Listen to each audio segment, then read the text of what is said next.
On passe.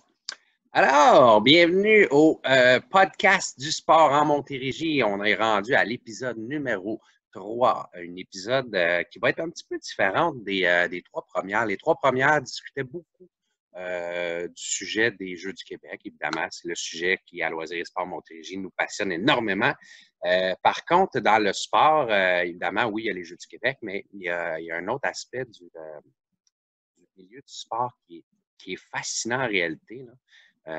Puis je trouve qu'on n'en parle pas assez, puis je voulais absolument en parler. Puis là, ben, j'ai un invité extraordinaire pour en parler, c'est-à-dire le fascinant monde des officiels. Alors, je vous présente M. Jean-Paul Livenet. Alors, Jean-Paul, merci de participer à l'émission. Bonjour, bienvenue. Merci beaucoup de me permettre de participer. Et je vais quand même mentionner que les arbitres font aussi partie des Jeux du Québec dans toutes les disciplines. Il y a des arbitres ou des officiels qui sont représentés, donc ils font aussi partie des Jeux du Québec. Tu fais bien de le dire, Jean-Paul, parce que puis même que dans certains sports, les Jeux du Québec se trouvent à être une façon importante dans leur développement. Ils se font souvent évaluer par les fédérations, etc. Puis ça peut leur permettre d'aller à des niveaux supérieurs, dépendamment des sports, évidemment. Donc, Jean-Paul, présente-toi un petit peu. Tu es un bénévole, toi, depuis toujours, là, ce que j'en comprends. Tu as joué différents rôles, puis tu es évidemment un officiel. Hein? Oui, effectivement. Donc, j'ai toujours grandi à travers le bénévolat parce que ma mère était fondatrice d'une maison de quartier, donc différentes activités pour les jeunes dans le quartier où je suis né en France. Mon père est un des fondateurs du club de soccer local. Donc, j'ai grandi à travers ça avant de devenir officiel aussi en France. J'ai participé à différentes formes de bénévolat, donc avec les scouts, avec les associations agricoles, avec les écoles depuis 2008, avec le soccer maintenant presque à temps plein depuis 2010. J'étais officiel en France. Quand je suis venu au Québec, donc un dimanche, on m'a dit on manquait d'officiels, tu as déjà arbitré, donc viens sur le match, on a besoin d'un arbitre. Il faut croire que les gens ont bien aimé. J'ai repris ma formation d'arbitre, donc d'arbitre district, parce qu'il faut savoir qu'un arbitre qui ne pratique pas pendant 2 ans doit refaire sa formation. D'accord. Il doit participer à chaque année à une mise à jour annuelle. Donc, j'ai repris ma formation d'arbitre en 2012. Je suis arbitre district. Compte tenu de mon expérience, je me suis rendu compte qu'il manquait de personnes pour encadrer. Donc, j'ai pris mes formations d'instructeur, de directeur à l'arbitrage, d'évaluateur provincial, un peu dans le désordre. Donc, faire beaucoup d'encadrement puis essayer de promouvoir les jeunes là-dedans et d'avoir de la relève comme arbitre. Bon, ben super. Puis, différents rôles, là, évidemment, localement, c'est l'Association de soccer de Beauharnois, si je ne me trompe pas. Puis, président de l'Association régionale du Sud-Ouest. C'est ça. Et même administrateur à Soccer Québec, n'est-ce pas? Exactement. J'ai commencé effectivement au club de Beauharnois comme entraîneur, comme administrateur par la suite, président du club de Beauharnois pendant quelques années. Je suis devenu président de région, donc je ne pouvais plus présider le club de Beauharnois pour bien séparer les rôles. Donc, je suis président de région, je suis administrateur pour Soccer Québec. J'étais également administrateur au niveau du système scolaire, donc président de CE et commissaire parent. Donc, j'ai une bonne idée des différents types d'organisation, des différents types de gestion aussi. Une solide expérience qui me donne une bonne idée du tableau général parce que c'est important de toujours garder le général pour le bien des jeunes. Il y a ce qui se passe sur le terrain, mais il y a aussi toute la structure autour qui permet justement de bien travailler, de bien développer nos jeunes. Bien, c'est ça. Le but, je pense que c'est de démystifier un peu c'est quoi là, le monde des officiels. Puis, comme que toi, tu as parti du bas de l'échelle jusqu'à d'autres niveaux, tu as une vision, comme tu dis, un petit peu plus globale de la chose. Donc, c'est super intéressant. C'est sûr que ton parcours il est au soccer. C'est quand même le sport, je pense, au Québec qui a le plus d'officiels. Donc, c'est un peu la raison pourquoi je trouvais ça intéressant. Mais il y a plein de choses que tu vas nous raconter qui vont s'appliquer autant au hockey, au baseball, au softball, surtout les sports d'équipe, mais il y a plein d'autres, il y a des officiels dans tous les sports, comme on le disait tantôt avec les Jeux du Québec. Donc, ça peut être bien intéressant. Donc, toi, là, quand tu as commencé, bon, je comprends que tu étais en France. C'est pourquoi, là, c'est quoi ton cheminement un peu mental à savoir, là, bon, mais moi, je m'intéresse à ça, être officiel, puis je vais le devenir. Je sais qu'au Québec, on t'a un peu on t'a tiré par Ouais. le bras, mais en France, là, à tes tout débuts, là, qu'est-ce qui s'est passé? Mais tout début, déjà dès l'âge de 12-13 ans, j'étais assistant entraîneur, donc pour les plus jeunes. Donc très tôt, j'étais intégré dans l'équipe du soccer, dans l'équipe du club pour la formation. Euh, le même problème qui existait à l'époque existe encore aujourd'hui, c'est la difficulté à trouver des officiels, parce que c'est quand même un rôle qui est un petit peu ingrat, parce qu'on demande de juger en permanence et de surtout pas se tromper. Donc, ça met quand même une certaine pression indue. Les joueurs le savent déjà avant de commencer, avant de se lancer comme arbitre, ils savent déjà qu'il y a une certaine pression qui existe.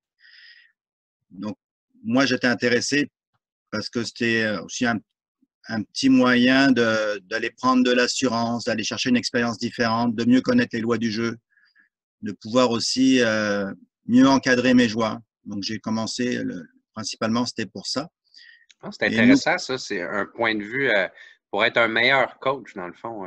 C'est vrai que c'est intéressant d'avoir le point de vue de l'officiel. On devient un meilleur entraîneur. C'est cool. oui, parce que ça, nous, le club avait comme objectif déjà que les éducateurs, les entraîneurs connaissent les lois du jeu et sachent comment les appliquer, puis puissent créer un climat qui soit favorable. Euh, toutes les équipes ont l'obligation de protéger les officiels. Quelquefois, c'est inscrit dans les règlements, quelquefois pas. Des fois, c'est dans les règlements de compétition au niveau de l'organisation. Mais il reste que l'officiel est un des éléments clés du sport. Je dis du sport en général parce que c'est vraiment le cas, c'est du sport en général, que ce soit au hockey, au baseball. C'est vraiment l'officiel sur le terrain qui est responsable un peu de tout ce qui va se dérouler pratiquement. Euh, Quand on est chanceux, il y a un quatrième officiel où il y a des gens qui sont là pour l'organisation qui vont l'aider, l'assister. Mais dans la plupart des cas, au niveau amateur, ben, c'est l'officiel sur le terrain qui va être en charge de régler tout ça. Et c'est souvent un des problèmes, c'est qu'en théorie, dans les règlements, c'est l'équipe qui reçoit, que ce soit au hockey, au baseball, au soccer, c'est l'équipe qui reçoit qui devrait s'assurer de faire cet environnement-là. Là encore, les gens qui reçoivent, ben on dit ben c'est l'entraîneur qui le fait, mais l'entraîneur ne peut pas s'occuper de ses jeunes et de la gestion en général du plateau. Donc souvent, là, ça retombe un petit peu sur les arbitres par la force des choses et par les règlements. Fait que ça, c'est un aspect qui est un petit peu embêtant sur lequel on essaie de travailler. Mm. Mais pour ça, ça prend des bénévoles impliqués et qui connaissent bien le fonctionnement du sport. Mm. Et c'est souvent là qu'on a des grandes difficultés à recruter des gens. Il y a beaucoup de bon sens qui devrait s'appliquer. Je dis bien qui devrait s'appliquer et qui ne se fait pas nécessairement. C'est là où faut faire très attention. Puis c'est un des facteurs de démotivation des arbitres. C'est parce que un arbitre au soccer, en tout cas, à partir de 14 ans, peut arbitrer. Donc, on met un jeune de 14 ans en charge des groupes de 12 ans et moins, avec des adultes qui sont plus ou moins au courant parce qu'ils sont au début de leur parcours d'éducateur et qui misent sur le résultat plus que sur le plaisir le plaisir de jouer, le plaisir d'apprendre. Fait que c'est là où c'est souvent problématique, c'est parce qu'on mise sur les lois du jeu ou sur les règlements plutôt que sur le développement individuel dans l'équipe. Je dis bien développement individuel dans l'équipe parce que le défi, en fait, pour chaque sportif, c'est d'abord contre lui-même et pour lui-même qu'il travaille. Ça, c'est vrai pour les joueurs, c'est vrai pour les officiels aussi. Dirais-tu que, bon, on voit qu'il y a quand même une grande responsabilité qui est sur les épaules de l'officiel. Est-ce que c'est valorisé, ça, ce qu'ils sont? Est-ce que, tu sais, c'est important ce qu'ils font, là, ce que je réalise, mais est-ce que c'est valorisé au Québec ou en Montérégie? Ou... Ben, pas suffisamment. Puis c'est Non, hein? vraiment un des gros problèmes, c'est que l'officiel a quand même beaucoup de responsabilités. Il sait qu'il y a les responsabilités, ne serait-ce que de juste gérer un match, que ce soit du soccer, du hockey, ça va très, très vite. Donc, les actions vont très vite. Les joueurs sont toujours en déplacement parce que c'est un des principes de ces deux sports-là essentiellement. Mm. Donc, c'est très difficile d'être bien placé, de suivre le jeu. Donc, physiquement, il faut être en forme. Mentalement, il faut être très prêt, très, très vigilant en tout temps. Et ben, très souvent, les équipes vont dire merci par la force des choses quand le règlement dit à la fin du match que tu dois remercier l'arbitre. Mais de façon naturelle, c'est très rare que sur une action, on va dire « Ah, merci, monsieur l'arbitre, bonne décision » ou merci d'avoir pris une décision, qu'elle soit bonne ou qu'elle soit pas bonne », parce que ça fait partie du sport. Le joueur commet des erreurs, l'arbitre aussi commet des erreurs. Et ça, c'est inévitable, ça fait partie du sport.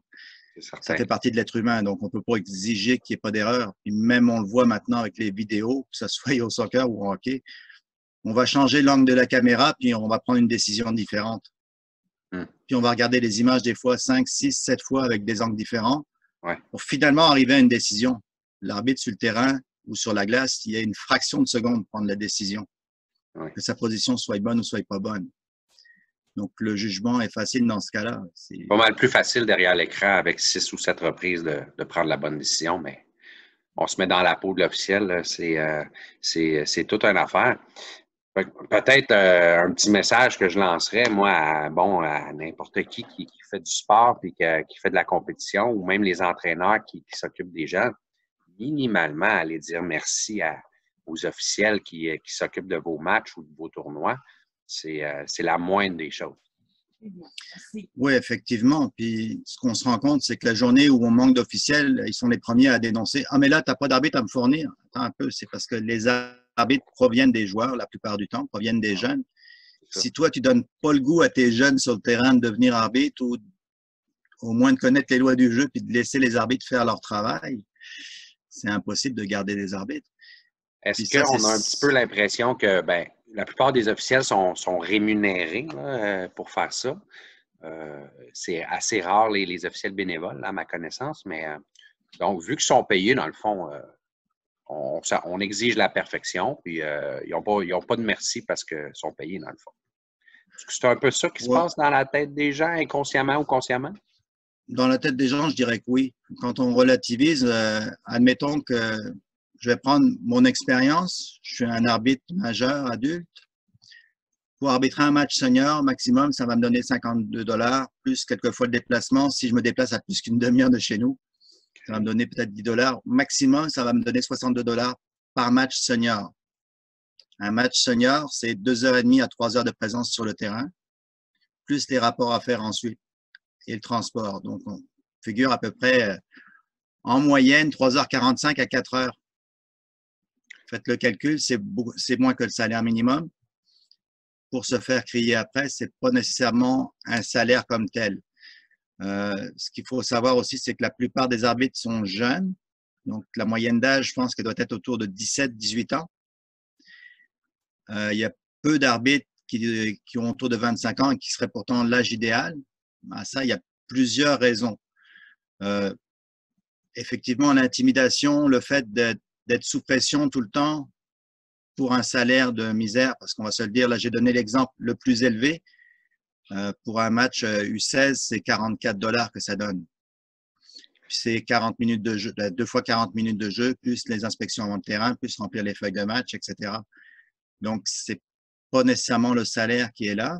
L'arbitre est obligé d'avoir un téléphone cellulaire pour transmettre ses données ou une connexion Internet. Donc, il y a quand même des frais qui sont reliés à ça. Il faut qu'il paye son équipement à chaque année. Donc, quand on voit le prix des paires de souliers, le prix d'équipement d'un arbitre, c'est au bas mot $80 dans le minimum juste pour le bas, les shorts et le chandail. Si moindrement on arbitre à chaque année, il faut déjà rajouter ça. Donc, ça prend déjà plusieurs matchs. On a calculé qu'en moyenne, ça prenait 4 à 5 matchs juste pour payer son équipement, plus ses affiliations. Donc, quand on dit que l'arbitre est payé, je vais mettre un gros bémol là-dessus. Puis, il faut savoir qu'on est en concurrence avec tous les services de restauration, les matériaux de construction, tous les services à la clientèle, où les jeunes peuvent avoir plus d'heures de travail pour le même salaire, sans nécessairement avoir la pression, etc. Donc, c'est un facteur qui est quand même aussi aggravant. C'est bon que tu le mettes en perspective. Puis nous, on insiste beaucoup, surtout au niveau des arbitres, sur le fait de bien se former sur l'éducation. Donc, tant que les jeunes n'ont pas fini l'école secondaire, le cégep ou l'université, ils peuvent difficilement arbitrer. Souvent, ils sont en déplacement, fait qu'ils ne peuvent même pas du tout arbitrer. Donc, ils commencent à arbitrer souvent fin juin, début juillet pour la majorité. Puis, rendu au 15-16 août, ils retournent au cégep, ils retournent à l'université. Donc, les jeunes qui sont les plus aptes à arbitrer les matchs plus vieux, qui ont le plus d'expérience qu'on pourrait garder, on les perd systématiquement. Compte tenu de leurs études puis tout ça, il y en a beaucoup qui lâchent aussi parce que là, ça commence à faire beaucoup. Il y en a quelques-uns qui restent, qui réussissent très bien, mais là, on parle de l'élite souvent. Donc, la majorité des jeunes, on les perd à ce moment-là. Et après, c'est très, très difficile. Quand on commence la vie de jeune adulte, on a des jeunes enfants, ben là, on n'a pas nécessairement le temps d'aller faire d'autres activités ou on va aller au gym tôt le matin, on s'organise différemment. Fait que là, on a énormément de difficultés à recruter des arbitres et des éducateurs d'ailleurs. C'est un peu le même problème aussi. Fait que c'est là où c'est problématique. Il faut savoir que si on payait plus les arbitres ou les éducateurs, on pourrait dire, ben moi, je décide de payer ces gens-là, mais c'est parce que là, c'est le jeune sportif qu'il va falloir qu'il paye le coût quelque part parce que c'est très peu subventionné puis c'est très difficile d'aller chercher des commandites. Mm-hmm. Dirais-tu qu'il faut avoir passé par être un joueur pour devenir un officiel? Non, pas nécessairement. Il faut comprendre le sport, que ce soit le soccer ou le hockey. C'est sûr qu'il faut avoir une bonne compréhension du sport. C'est plus facile si on l'a joué, ça, j'en conviens aisément, mais pas nécessairement. Ça pourrait être une personne complètement d'extérieur. Moi, j'ai pas joué au hockey, puis je serais très à l'aise de juger les règlements du hockey. C'est sûr que sur les patins, je serais pas bon. Mais au niveau des sports, ça s'apprend quand même bien quand on comprend bien le sport. Puis, je dirais que dans les écoles, il y a une bonne initiation aux différents sports. Fait que je dirais que la plupart des gens ont quand même une bonne une compréhension du sport, moindrement qui en ont fait du sport en général. C'est sûr que je ne dirais pas quelqu'un qui est complètement sédentaire, qui n'a jamais fait de sport, regardé de sport, de devenir arbitre. C'est sûr que là, ce serait une tâche On part de plus loin. On part de beaucoup plus loin. Mais c'est comme toute chose, il faut connaître ce qu'on veut faire aussi. Mais ça s'apprend, il n'y a aucun problème. Mais là, toi, avec ton expérience d'arbitre, supposons que tu regardes un match professionnel de l'Impact ou de la Coupe du Monde. Est-ce que toi, tu regardes le match un petit peu avec un œil de différent là, en tant qu'officiel ou tu es juste un fan du Canada ou de la France, je ne sais pas trop, ou comme tu es plus entraîneur? Comment tu regardes ça, toi, un match professionnel? Ben, je dirais que c'est un petit peu plus compartimenté, dépendant de mon objectif, parce que c'est sûr que comme officiel, on se doit d'être exemplaire en tout temps. Donc, en tout temps, ça veut dire ça, en tout temps. Regarder un match comme fan et puis de crier, d'être extrême dans les tribunes et puis éventuellement de lâcher un commentaire contre l'arbitrage, c'est absolument hors de question. Donc, c'est sûr que en étant conscient de ça, puis dire, bah, regarde, peut-être ça pourrait être moi en bas parce qu'effectivement, j'ai déjà été sur des matchs avec 15 000 personnes derrière. J'ai déjà reçu des bouteilles en arrière de la tête. Donc, je sais ce que ça fait d'être en bas aussi. Fait que c'est un petit peu différent. C'est sûr que quelquefois, je me porte plus attention sur l'entraîneur, sur la façon de jouer. C'est pour ça que j'aime un peu les matchs vidéo. Des fois, je vais les regarder 2-3 fois, mais avec un œil différent. D'accord. Parce qu'effectivement, qu'on soit arbitre, joueur ou simplement fan d'une équipe, on ne regarde pas le match de la même façon. Ah ouais. Du tout, du tout. Là, tu as parlé que ça semble être beaucoup des jeunes qui sont officiels en soccer, puis qui restent même pas si longtemps que ça. Fait qu'on est constamment en renouvellement avec des nouveaux jeunes. Donc, tu parlais de 14 ans, 14, puis là, à un moment donné, ça arrive à l'université, puis ça l'âge. Donc, on peut s'imaginer 14 à 18, 20 ans. C'est pas mal ça, la majorité des officiels. C'est quoi l'encadrement, là? Comment est-ce qu'un jeune là, qui veut s'intéresser à devenir officiel, comment est-ce qu'on l'encadre? Là, il y a plusieurs facteurs. Fait que déjà, en partant pour devenir un bon officiel puis pouvoir accéder au niveau provincial, c'est en moyenne 3 ans. Il y en a quelques jeunes exceptionnels qui pourraient le faire en 2 ans. Les Jeux du Québec, c'est souvent une étape décisive pour voir si le jeune est capable de résister à la pression parce que plus on monte de niveau de jeu, plus la pression est grande. Mm-hmm. Donc, l'encadrement se fait, par l'instructeur au niveau de la formation du cours. Après ça, c'est délégué au niveau du club ou des associations régionales. Donc, on a quelques évaluateurs, pas assez, qui allons sur les terrains.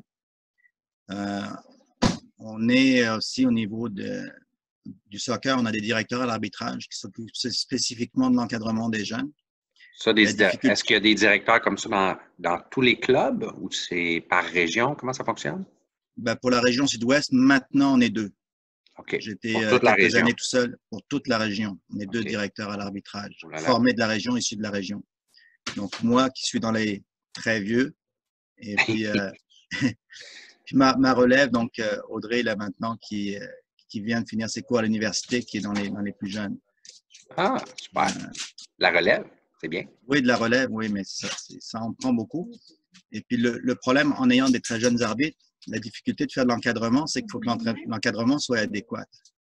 Parce qu'on peut avoir, on a une bonne solidarité entre arbitres, on est une bonne famille, sauf que si les conseils, si le regard n'est pas le bon, on est porté à faire des erreurs puis à les reproduire. Donc, quand un jeune, puis une journée, j'arrive comme évaluateur, je dis, ben, peut-être tel et tel aspect, ça c'était bien, tel et tel aspect, il faudrait le travailler. Ah, maintenant, on m'a dit que c'était correct. C'est un problème. C'est parce que il y a beaucoup de gens qui se pensent ou qui s'auto-évaluent très bons, qu'ils ne sont pas nécessairement. Et puis, les gens qui encadrent, qui sont formés, puis qui se mettent à jour à chaque année, ne sont pas nécessairement non plus reconnus. Fait que c'est un petit peu un couteau à double tranchant. Il faut que les gens soient formés, il faut que les gens le sachent. Que l'arbitre qui a la badge sur le côté a suivi sa formation district et qui s'est tenu à jour. Et que les gens qui vont faire l'encadrement sont aussi formés puis à jour. On a quelques clubs où c'est le problème, où on a des arbitres qui sont là depuis très, très longtemps, qui ne sont pas nécessairement à jour, qui ont beaucoup de mauvaises habitudes et qui transmettent ces mauvaises habitudes-là à des jeunes. Après ça, les jeunes sont bloqués dans leur développement parce qu'on leur dit, ben non, tu ne l'as pas appris de la bonne façon ou tu ne le fais pas de la bonne façon, puis ils ne sont pas enclins à corriger. Ah, ça fait des années, ça fait 2-3 ans qu'on me dit qu'il faut que je le fasse comme ça. Fait que ça aussi, c'est un handicap pour le sport en général, puis je sais que dans les autres sports, c'est la même chose. C'est en ayant beaucoup de très jeunes, l'encadrement, il y a peu de personnes capables d'encadrer, puis de transmettre les bonnes informations, puis que ça soit reçu et compris, c'est pas nécessairement évident non plus, là. J'imagine que dans le meilleur des mondes, c'est que on garoche pas un officiel qui commence à 14 ans dans un match être arbitre de terrain, puis dans un match quand même avec un bon niveau de tension, là. J'imagine qu'on y va progressif dans le meilleur des mondes. Dans le meilleur des mondes, où on y va progressif. Donc, les jeunes, habituellement, quand ils graduent leur diplôme district, ils vont commencer par faire des matchs U10, donc 7 contre 7, avec des règlements qui sont un petit peu différents de ce qu'ils ont appris. Mais c'est surtout pour apprendre la gestuelle, la posture, la confiance en soi, parce qu'on travaille beaucoup sur la confiance et la qualité des signaux qu'ils vont donner, donc la qualité de la communication, qu'elle soit verbale, non verbale ou avec le sifflet ou avec les différents moyens qu'on a. Par la suite, assez rapidement, ils vont aller faire des arbitres assistants sur des matchs U12 ou U14 avec des arbitres plus expérimentés. Le problème qu'il y a souvent, c'est qu'on manque d'arbitres expérimentés. Donc, les jeunes se trouvent à être promus, si on veut, parce que un peu trop vite. Un peu trop vite. Et c'est là que ça dérape très souvent, parce que naturellement, comme tout être humain, ils vont faire des erreurs, ils vont en faire peut-être plus. Où les gens vont penser qu'ils font des erreurs alors qu'ils prennent les bonnes décisions, puis ils n'auront pas nécessairement le support, parce que si la décision est bonne ou pas bonne, elle va être bonne pour une équipe, pas bonne pour l'autre. Déjà en partant, c'est quelle que soit la décision, qu'elle soit justifiée ou pas, il y a une équipe qui va être contente, puis une équipe qui le sera moins. Mais en bout de ligne, l'arbitre est là aussi pour fait partie du jeu. C'est inscrit dans les lois du jeu du soccer, c'est que l'arbitre fait partie du jeu. Donc, on doit lui apporter le support et l'encadrement.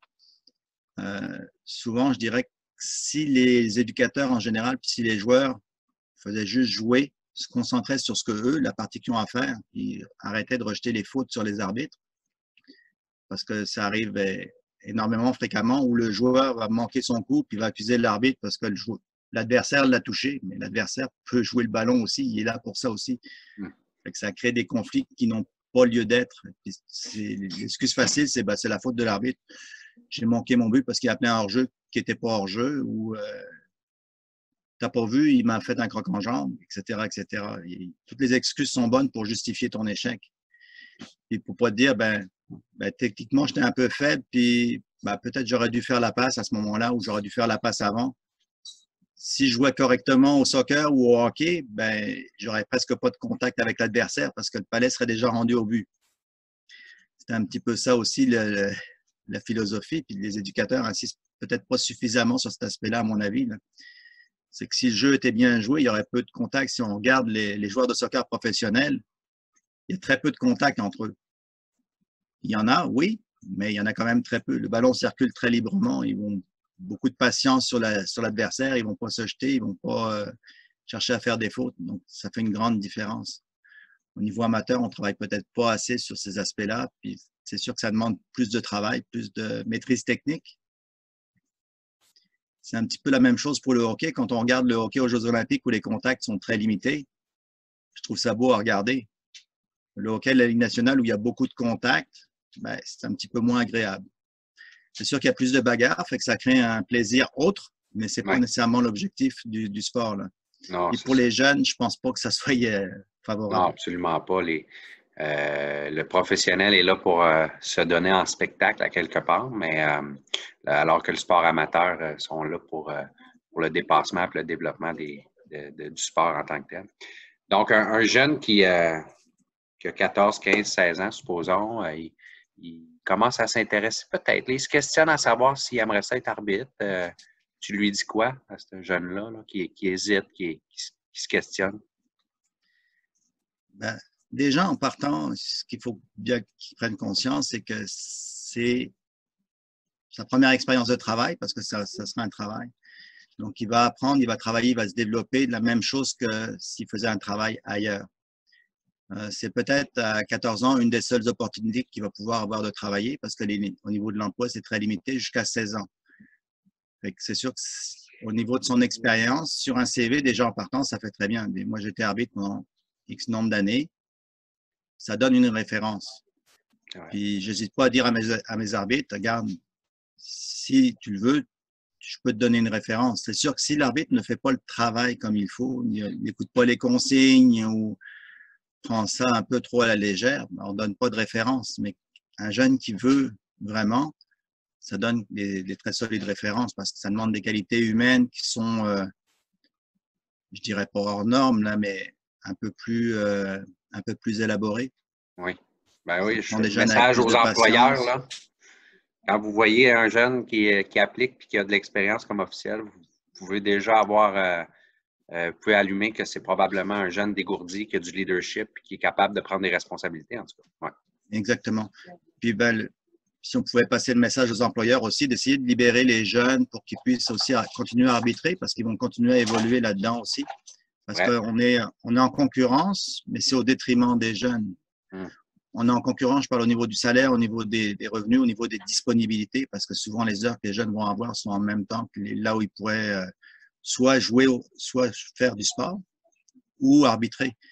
C'est sûr qu'il y a certains sports où ils peuvent mettre les pratiques ailleurs. Dans les pratiques de groupe, généralement, c'est pas possible. Dans les pratiques individuelles, c'est souvent possible, pas toujours, mais souvent possible, mais c'est aussi un facteur de décrochage. Autant pour les jeunes sportifs en général, qu'ils soient joueurs, athlètes ou arbitres, qui sont aussi des athlètes, mais c'est très, très souvent un facteur de ce que je peux constater. Ouais. Je comprends très bien les difficultés d'entreprise. Mon jeune travaille en agriculture, il peut plus faire de sport, il a arbitré aussi, puis là, ben, ça crée trop de conflits horaires, fait il a dû faire un choix aussi d'arrêter. Et c'est vrai qu'à ce moment-là, ben, ça, c'est un des facteurs de choix. L'autre facteur, c'est, ben, regarde, moi, me faire crier après, ça me tente pas. Oui, ça m'amène à parler de ce sujet-là, justement, l'intimidation, le stress, la pression que les joueurs, les entraîneurs, les parents, les spectateurs mettent sur les officiels. Est-ce que c'est vrai? C'est un mythe, ça? Est-ce que c'est vrai? Jusqu'à quel point est-ce que c'est un facteur là, pour faire décrocher les officiels là, puis les faire abandonner? J'aimerais tellement te dire que c'est un mythe, mais ça ne l'est pas. Ça ne l'est pas, effectivement. À partir du moment où on est, puis je te dirais que comme administrateur, c'est un peu le même type de pression. C'est qu'à partir du moment où on doit prendre des décisions pour faire respecter des règlements ou pour faire respecter tout simplement le jeu dans l'ensemble, le sport dans l'ensemble, à partir de ce moment-là, on vient de se faire 50% d'ennemis, c'est peut-être pas le bon mot, mais d'adversaires. De mécontents. De mécontents. Parce qu'il y a toujours quelles que soient les décisions, elle va toujours déplaire à certains. Elles ne seront pas toujours comprises. Puis quelquefois, on aura beau essayer de l'expliquer de dizaines de façons différentes, ça ne rentre pas. Donc, un arbitre qui commence n'a pas l'expérience, n'a pas la connaissance pour pouvoir expliquer.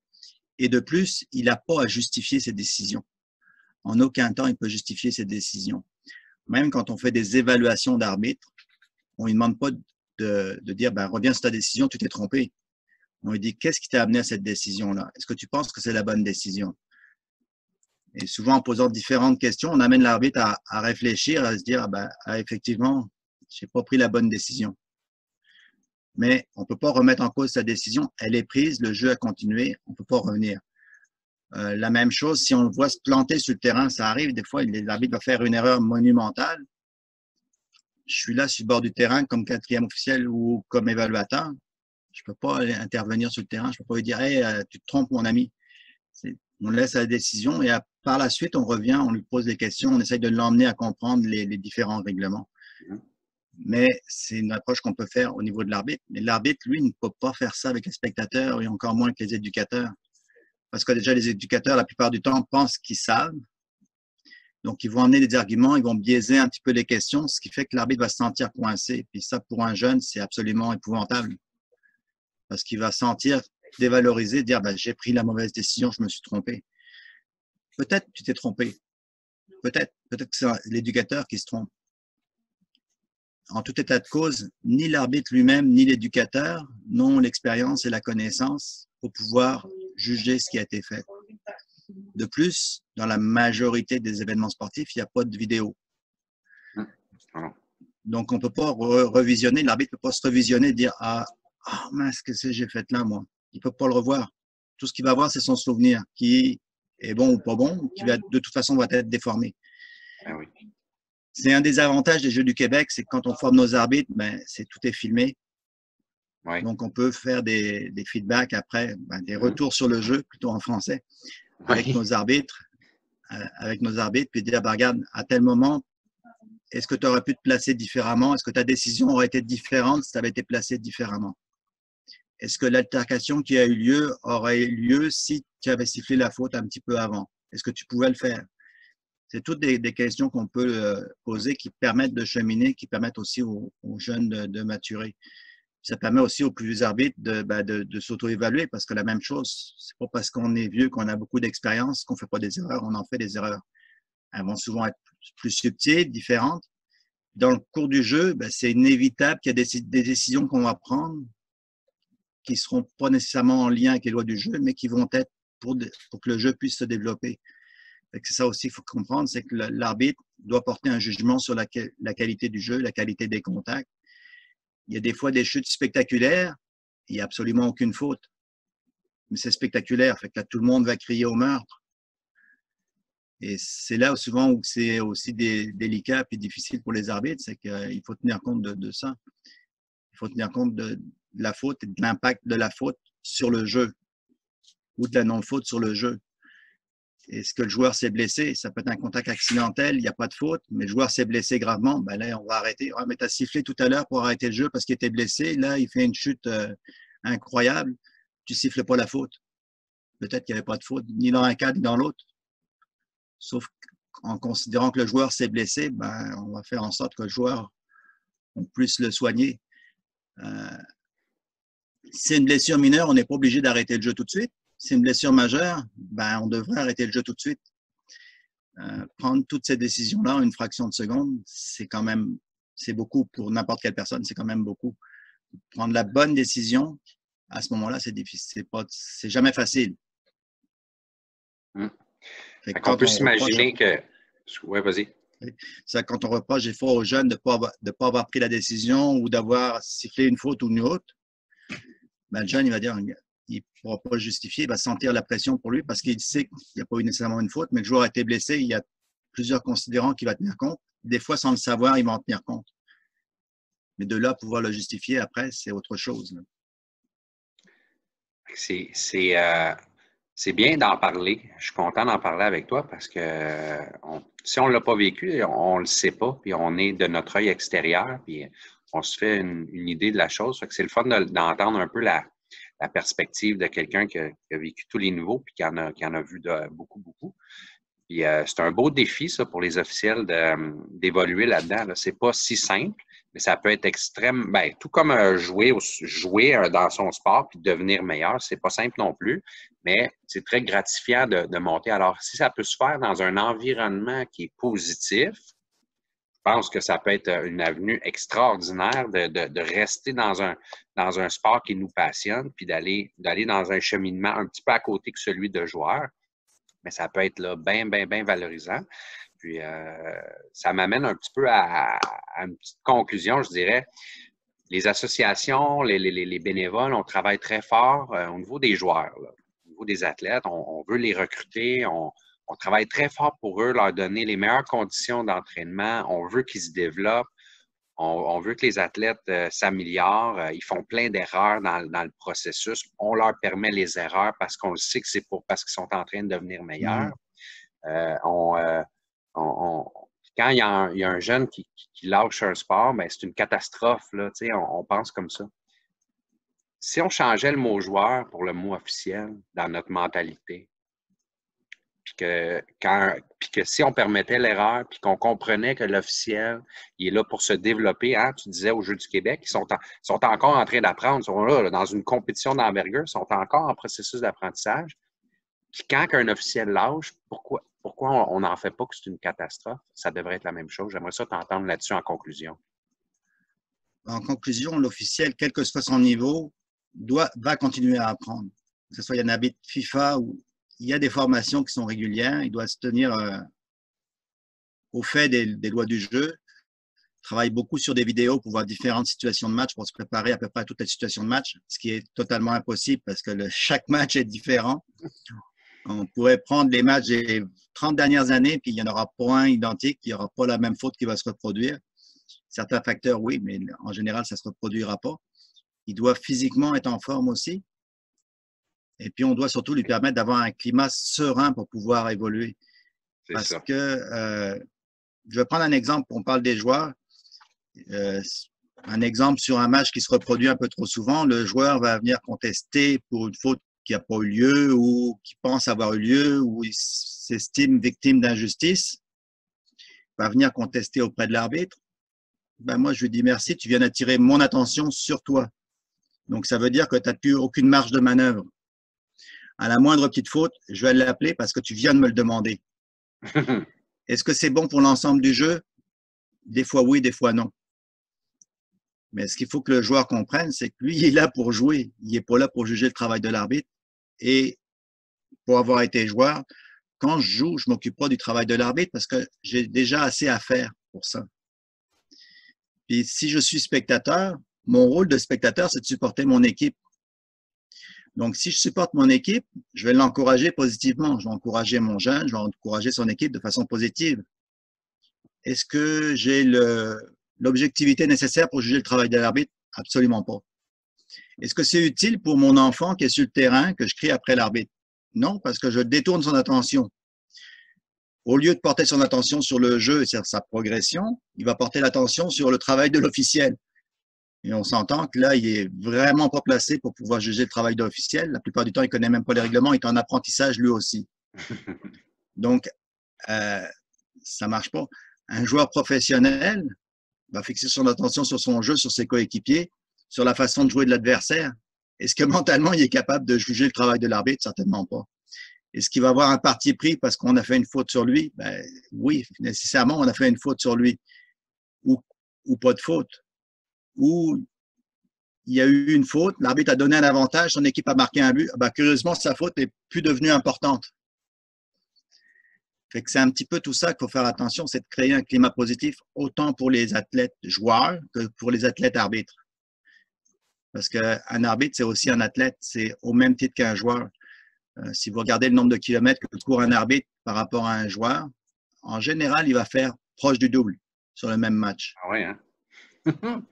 En général, l'arbitre qui va être à son affaire, au hockey, c'est à peu près la même tendance. Il va faire autant de déplacements, si ce n'est plus, avec souvent des déplacements autant, si ce n'est plus d'intensité, parce qu'il faut qu'il rattrape le jeu, puis les joueurs vont de plus en plus vite. Donc, si chacun, je dirais, si j'avais un message à passer, si chacun faisait sa job, entre guillemets, son plaisir comme il faut, donc si les spectateurs encourageaient positivement leur équipe, leurs jeunes, si les joueurs s'occupaient de leur jeu, d'évoluer techniquement pour ne pas avoir de confrontation avec l'adversaire, parce que dans la majorité des sports, si le ballon se rend au but sans contact à l'adversaire, ben c'est un très beau jeu, que ce soit au hockey, au soccer ou même au baseball. S'il envoie la balle dans le champ là où il n'y a personne, ben effectivement, il a gagné la partie, là, point par point.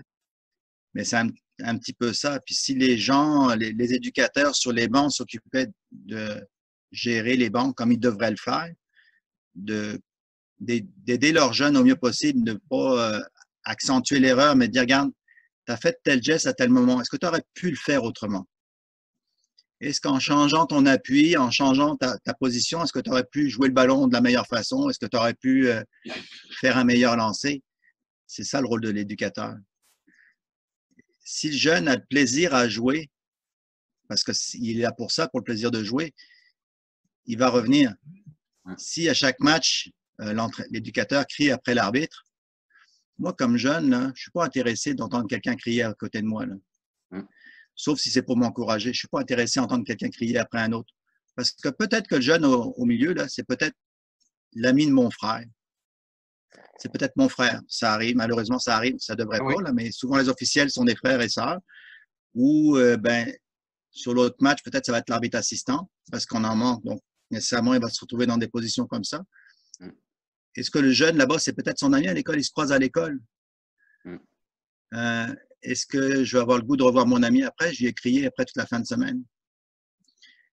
Fait que c'est un ensemble de choses, de critères positifs, je dirais, d'humains qui sont à tenir compte.